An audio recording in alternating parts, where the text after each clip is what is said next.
សួស្តីអ្នកនរគ្នាអញ្ចឹងថ្ងៃនេះគឺខ្ញុំនឹងនិយាយអំពីការប្រើប្រាស់ OBS ហើយនេះគឺជាអីដែលខ្ញុំកំពុងមើលឡើងហ្នឹងអញ្ចឹងមុខងារនៅក្នុង OBS មានច្រើនដូចជាខ្ញុំនៅនិយាយក្នុងវីដេអូមុនអញ្ចឹងហើយវីដេអូនេះខ្ញុំនឹងប្រាប់ពីការប្រើប្រាស់ទូទៅដែលយើងប្រើជាមួយនឹងការ record ជាដំបូងគឺខ្ញុំមាននៅ visual camera នេះគឺគ្នាយើងអាចបើកកន្លែងនេះបានកន្លែង visual camera នេះគឺមាន setting ខាង setting នេះគឺកន្លែង output tab នេះគឺមានច្រើនមាន preview មាន scene មាន source អីដែលខ្ញុំ recommend គ្នាយើងគឺយើងអាចប្រើជា scene ឬក៏ source បាន scene កន្លែងនេះគឺសំដៅទៅដល់កន្លែង scene នេះ scene ទៅនេះគឺដូចជា layer ឬក៏ជា folder មួយដែលយើងរៀបចំទុកមុនអញ្ចឹងសម្រាប់កាមេរ៉ាអ្នកនរគ្នាមាន background មាន filter មានអីយើងប្រើ scene ហើយបើគ្នាយើងចង់បាន direct ហ្មង device មួយហ្នឹងឧទាហរណ៍ថា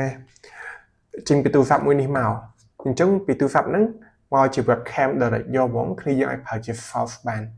ហើយយើង select ប្រភេទកាមេរ៉ាដែលមានឬក៏ជា display capture អញ្ចឹងទៅអាហ្នឹងវានឹងក្លាយជា visual camera របស់ខ្ញុំតែជាទូទៅដែលខ្ញុំស្រឡាញ់គឺខ្ញុំប្រើ scene ពីព្រោះ scene គឺយើងអាច control បានហើយនៅក្នុង scene របស់ខ្ញុំខ្ញុំនឹងបើក OBS ថ្មីដោយសារខ្ញុំអាចចុចនៅលើ direct ហ្មងទេ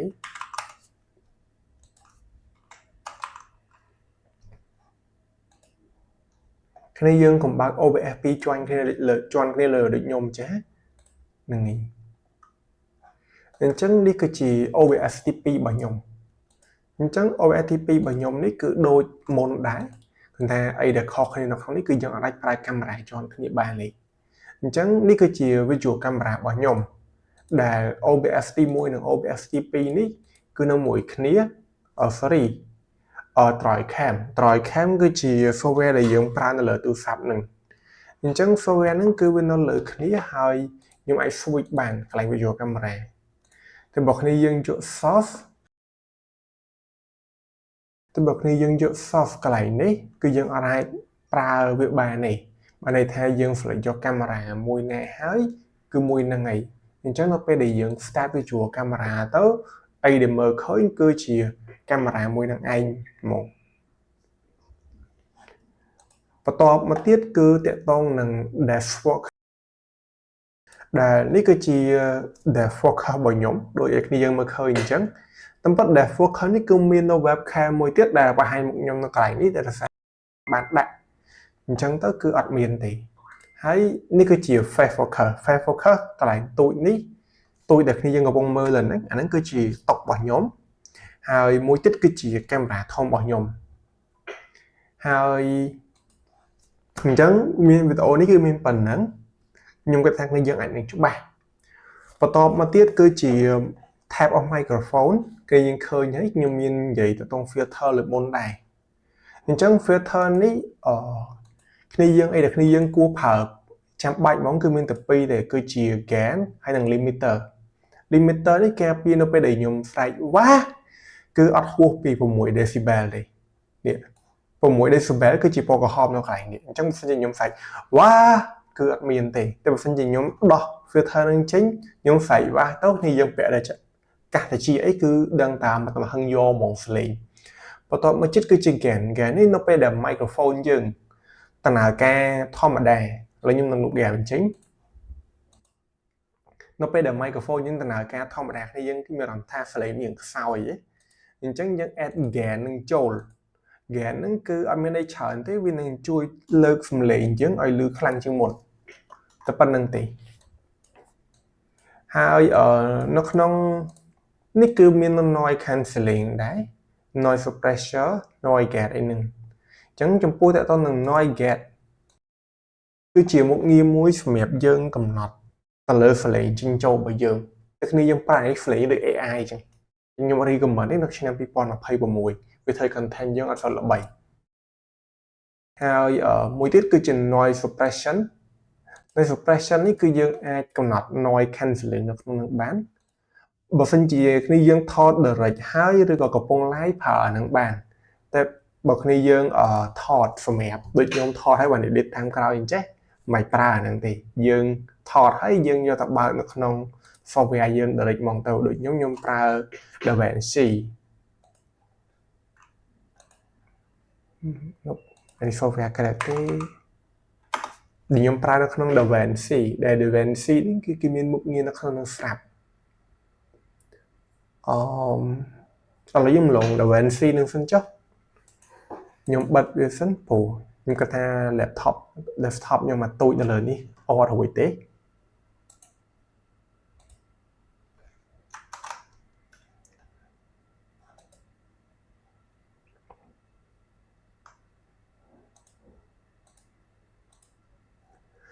ឡូវកន្លែង mic នេះគឺមាននៅមុខខ្ញុំតិចគឺ microphone គ្នាយើងអាច add mic ច្រើនបាននៅក្នុងហ្នឹងតែសម្រាប់ជាអ្នកថតខ្ញុំគិតថាគ្នាយើងត្រូវការ mic តែមួយទេហើយនឹង select switch between mic មួយណាអញ្ចឹងព្រោះខ្ញុំជាក់ស្ដែងគឺខ្ញុំមាន mic 2នេះគឺជា mic មួយគ្រាប់ទៀតឡូលឺហ្នឹងហើយអញ្ចឹង mic នេះគឺមានពីរគ្រាប់គឺជា dual mic ឬក៏ជា mic solo វាតាមប្រភេទ mic ដែលគ្នាយើងត្រូវប្រើហើយគ្នាយើងអត់ចាំបាច់ប្រើ mic wireless ដូចខ្ញុំទេដោយសារខ្ញុំអត់ចិត្តខែខ្ញុំប្រើអា mic wireless មួយហ្នឹងហើយអញ្ចឹងចំពោះ mic ការ switch mic សម្រាប់យើងជាអ្នកថតលើ desktop ទូទៅអាចនឹងចាំបាច់ទេតែសម្រាប់ live stream ប្រកាសជាមានហើយ mic ទី1 mic ទី2 mic backup ជាគ្នាយើងខ្លះប្រើ mic backup 2 3ក្នុងពេលតែមួយអាហ្នឹងវាទៅតាមតម្រូវការដែរហើយកន្លែង display capture នេះគឺសម្រាប់កំណត់ទៅលើ display កន្លែងនេះគឺយើងអាច select បាននៅពេលដែលយើង switch monitor គឺយើងមិនបាច់ចាំ add display capture ថ្មីទេមកកន្លែង display នេះ select monitor ថ្មីយកមកវានឹង switch ទៅកាន់ monitor ថ្មីហើយការ record ក៏អញ្ចឹងដែរដល់គ្នាយើងបើក record គ្នាយើងចុច send មួយនេះគឺវានឹង switch ទៅវិញយើងមិនបាច់ចាំបាច់បិទអាកន្លែង stop record នេះហើយបើយើងបើកទៅ send ថ្មីទេហើយ display capture កន្លែង filter មានប្រភេទច្រើនតែអីដែលគ្នាយើងគួរមើលនៅក្នុង display capture គឺជា HDR tone មួយនេះសំខាន់ពីព្រោះ HDR វាអាស្រ័យទៅតាមប្រភេទ display គ្នាយើងអញ្ចឹងខ្ញុំគិតថាគ្នាយើងគួររើ tone មួយឲ្យត្រឹមត្រូវជា RGB ជា HDR SDR ឬក៏មិនរើឲ្យត្រូវមួយ monitor យើងអញ្ចឹងគឺយើងអាច record បានជា HDR ហ្នឹងឯងគាត់ថាខ្ញុំអត់បើកទេពីព្រោះបើក HDR device ភាគច្រើនគឺអត់សូវ support ហើយ device ថ្មីដែល support ហ្នឹងពេលបើក HDR ក៏យើងស៊ីភ្លើងដែរហើយវាភ្លឺខ្លាំងខ្ញុំអត់ចូលចិត្តទេហើយចំពោះកាមេរ៉ាក៏វាមាន filter ដែរទី1គឺជា audio video filter ទី2គឺជា effect ចំពោះ audio អីនេះខ្ញុំគិតថាគ្នាយើងស្គាល់ហើយអញ្ចឹងអីដែលគ្នាយើងត្រូវមើលតើតើនឹង effect នេះគឺដូចទៅនឹង display capture ដែរហើយ